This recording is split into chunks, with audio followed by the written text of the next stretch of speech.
Vdekja e nën Verës, një heshtje që tërbon dhe një mallkim që nuk harrohet. Një ngjarje e rëndë tronditi redaksinë e një televizioni shqiptar mëngjesin e 2 javëve më parë. Një qytetare telefonoi dhe raportoi se nën Vera, e moshuara që jetonte e vetme në një apartament të vjetër në Tiranë, ishte gjetur pa shenja jete. Trupi i saj ishte i dekompozuar, i braktisur, i harruar, dhe vetëm era e rëndë e kalbjes e bëri që komshinjtë të kujtohen se ajo ekzistonte. Nën Vera nuk ishte thjesht një emër. Në tetor të vitit të kaluar, ajo i kishte rrëfyer lotët dhe dëshpërimin e saj gjithë Shqipërisë përmes një interviste në TVNes. Ajo foli me një sinqeritet që preku edhe zemrat më të forta, duke treguar se si humbi të birin nga një arrest kardiak dhe mbeti vetëm.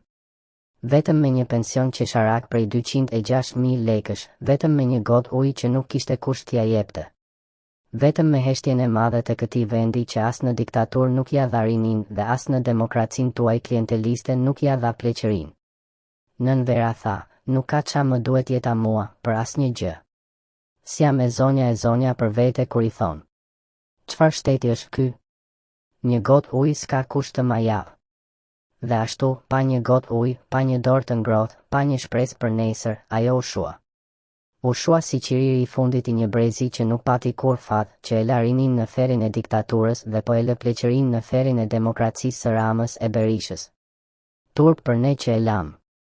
Turp për çdo shqiptar që voton njëri pas tjetrit e mendon se ndryshon diçka, ndërsa nënat tona shuen të vetmuara si nën Vera. Ju, të gjithë ju që votuat Edi Ramën, e harruat këtë moshë. Ju, të gjithë ju që ja dhatë votat Sali Berishës, e harruat këtë moshë. Ju, që qeshni me memes në Facebook dhe qani me emoj kur lexoni ndonjë histori si kjo, jeni lakmitar, jeni hora dhe nuk jeni shqiptar. Sepse shqiptari i vërtet nuk e lë nënën të vdes vetëm, nuk e lejon të dekompozohet në heshtje, nuk e lejon që komshinjtë të thërasin erën e trupit të saj për të kujtuar se ajo ekzistonte. Sa nën Vera ka sot në Shqipëri? Me mira. E prap, ne i kemi lënë në harres. Nuk jemi shqiptar, jemi turm që mbush stadiumet për politikanët dhe pastaj i lëm nënat tona të vdesin pa bukë e pa shpresë. Të gjithë ne kemi faj. Dhe mallkimi i tyre do të na ndjek hap pas hapi.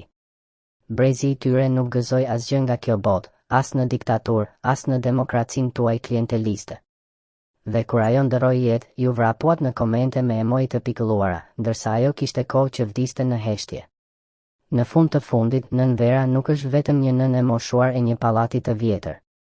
Është fytyra e kësaj Shqipërie të kalbur që s'di të nderoj, të respektojë e të kujdeset për më të dobëtit. Është një kujtim i hidhur që shoqëria jon ka humbur gjithçka njerëzore. Dhe ajo heshtje në apartamentin e saj do të tërbojë çdo ndërgjegje që ende rre. Mos i lini nënat tuaja të vdesin vetëm. Se nesër do të jeni ju ata që do të lypni një gotë ujë dhe s'do të ketë kush t'ju ia japë.